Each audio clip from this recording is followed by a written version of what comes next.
Hello friends, இன்றைக்கி நம்ம இந்த வீடியோவில் அனைவரும் ஆவலுடன் எதிர்பார்த்து கொண்டிருந்த ஒரு அருமையான வேலைவாய்ப்பு அறிவிப்பை நம்ம இந்த வீடியோவில் பார்க்க போகிறோம்.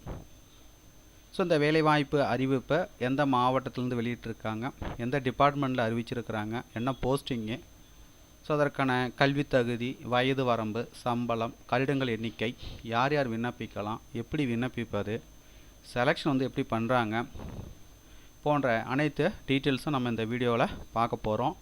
ஸோ இந்த வீடியோவை வந்து தொடர்ந்து பாருங்கள். பார்த்த பிறகு மறக்காமல் உங்களுக்கு தெரிஞ்சவங்களுக்கும் இந்த வீடியோ வந்து மறக்காமல் வந்து ஷேர் பண்ணுங்கள். இது போன்ற வேலைவாய்ப்பு அறிவிப்பு உங்களுடைய மாவட்டத்தில் வந்திருக்கா தெரிஞ்சுக்கணுன்னா மறக்காமல் உங்களுடைய மாவட்டத்தை வந்து கமெண்ட்ஸ் பண்ணுங்கள். உங்களுடைய மாவட்டத்திற்கு வரும்போது கண்டிப்பாக நான் அப்டேட் பண்ணுறேன். ஸோ வாங்க நம்ம வீடியோக்குள் போய்ட்டு இதற்கான ஃபுல் டீட்டெயில்ஸை நம்ம பார்க்கலாம். ஸோ அதற்கான விண்ணப்ப படிவம் வந்து கொடுத்துருக்காங்க. உங்களுக்கு விண்ணப்ப படிவம் வேணும்னா இந்த வீடியோக்கு கீழே உள்ள டிஸ்கிரிப்ஷனில் அதுக்கான லிங்க் வந்து கொடுக்குறேன். டவுன்லோட் செய்து அப்ளை பண்ணிக்கோங்க. ஸோ இந்த பாக்ஸில் சமீபத்தில் எடுத்த பாஸ்போர்ட் அளவிலான புகைப்படத்தை ஒட்டிடுங்க. அதற்கு மேலே சைன் பண்ணிவிடுங்க. பெயர், தந்தை பெயர் எழுதிடுங்க.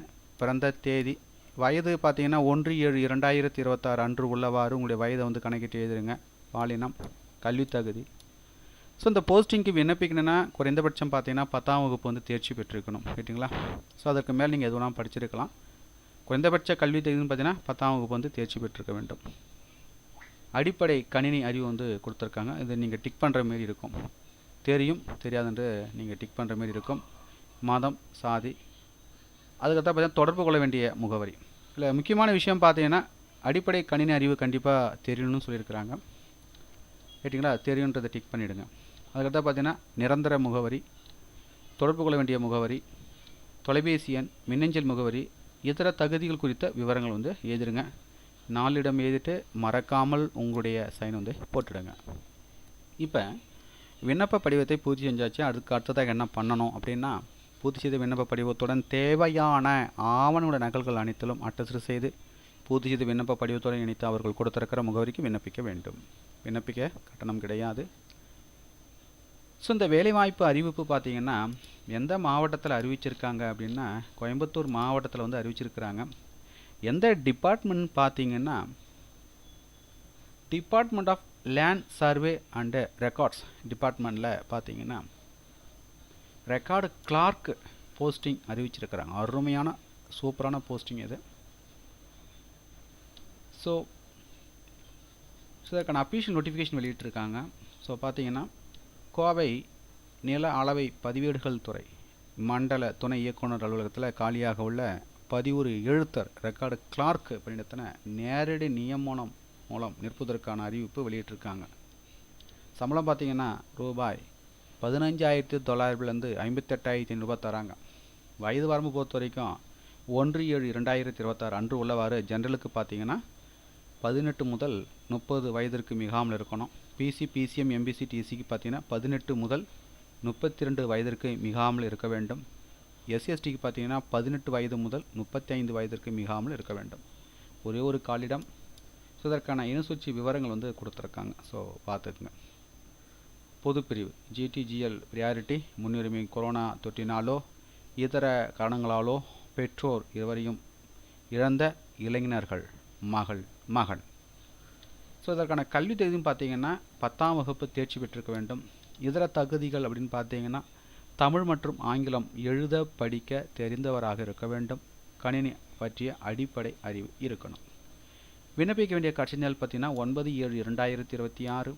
விண்ணப்பிக்க வேண்டிய முகவரி மண்டல துணை இயக்குனர் நில அளவை பதிவேடுகள் துறை, அறை எண் 8, பழைய கட்டிடம், தரைதளம், மாவட்ட ஆட்சியர் அலுவலக வளாகம், கோவை 18 என்ற முகவரிக்கு விண்ணப்பிக்க வேண்டும். ஸோ செலெக்ஷன் எப்படி பண்ணுறாங்க அப்படின்னா தேர்வு முறை வாசித்தல் மற்றும் எழுதும் திறனின் மதிப்பெண் அடிப்படையில் தேர்வாகும் விண்ணப்பதாரர்கள் பார்த்தீங்கன்னா 1:5 என்ற விகிதத்தின் அடிப்படையில் நேர்முக தேர்வுக்கு அழைக்கப்படுவார்கள் அப்படின்னு சொல்லியிருக்காங்க. திறனறி தேர்வு மற்றும் நேர்முக தேர்வு குறித்த விவரங்கள் இவ்வலுவலகத்தில் பராமரிக்கப்படும் தகவல் அறிவிப்பு பலகையில் அறிந்து கொள்ளலாம் அப்படின்னு சொல்லியிருக்காங்க. ஸோ அதுக்கப்புறம் நிபந்தனைகள்லாம் வந்து கொடுத்துருக்காங்க. விண்ணப்பதாரர்கள் கல்வி தகுதி, இருப்பிடம், ஜாதி சான்று, முன்னுரிமை சான்று ஆகியவைகளுக்கு ஆதாரம் கண்டிப்பாக இணைக்கப்பட வேண்டும். அதுக்கடுத்த வயது வரம்பு பொறுத்த வரைக்கும் பார்த்தீங்கன்னா 1/7/2026 அன்று உள்ளவர் பார்த்தீங்கன்னா 18 வயது பூர்த்தி அடைஞ்சிருக்கணும். இனச்சுழற்சி, வயது மற்றும் கல்வி ஆகிய இனங்களில் போதிய தகுதியில்லாத விண்ணப்பங்கள் நிராகரிக்கப்படும். விண்ணப்பதாரர் பார்த்தீங்கன்னா கோவை மாவட்டத்தில் வசிப்பவராக இருக்க வேண்டும். பிற மாவட்டத்தை சேர்ந்தவர்கள் இந்த பதவிக்கு விண்ணப்பிக்க முடியாது. ஸோ இதெல்லாம் நிபந்தனைகளாக கொடுத்துருக்குறாங்க. விண்ணப்பதாரர் பார்த்தீங்கன்னா கோவை மாவட்டத்தில் வசிப்பவராக இருக்கணும். அரசு விதிகளின்படி இனச்சூழ்ச்சி முறை பின்பற்றி நியமனங்கள் மேற்கொள்ளப்படும். சரிங்களா? புதுப்பிக்கப்பட்ட விண்ணப்பங்கள் பார்த்தீங்கன்னா உரிய சான்றுகளின் நகல்களுடன் கோவை நில அளவை பதிவேடுகள் துறை மண்டல துணை இயக்குனர் அலுவலகத்தில் நேரிலோ அல்லது பதிவஞ்சல் மூலமாகவோ நீங்கள் விண்ணப்பிக்கலாம். விண்ணப்பிக்க வேண்டிய கட்சி தேதி பார்த்தீங்கன்னா 9/7/2026 வியாழக்கிழமை அன்று பிற்பகல் 5:45 மணிக்குள் பார்த்தீங்கன்னா அவர்களுக்கு கிடைக்கிற மாரி அனுப்பிடணும். கேட்டிங்களா? அதுக்கு காலம் கடந்து பெறப்படும் விண்ணப்பங்கள் நிராகரிக்கப்படும் அப்படின்னு சொல்லியிருக்காங்க. தகுதி உள்ள விண்ணப்பர்கள் பார்த்தீங்கன்னா நேர்முக தேர்வு நடைபெறும் தேதி குறித்து நேர்காணல் கடிதம் அனுப்பப்படும் சொல்லியிருக்காங்க. அதுதான் பார்த்தீங்கன்னா 11 எழுத்துக்களுக்கான விண்ணப்ப படிவம் கோவை மண்டல நில அளவை பதிவேடுகள் துறை மண்டல துணை இயக்குனர் அலுவலகத்திலும் அதுக்கடுத்து பார்த்தீங்கன்னா கொடுத்துருக்கிற வெப்சைட்லும் பார்த்தீங்கன்னா வெளியிடப்பட்டுள்ளதாக சொல்லியிருக்காங்க.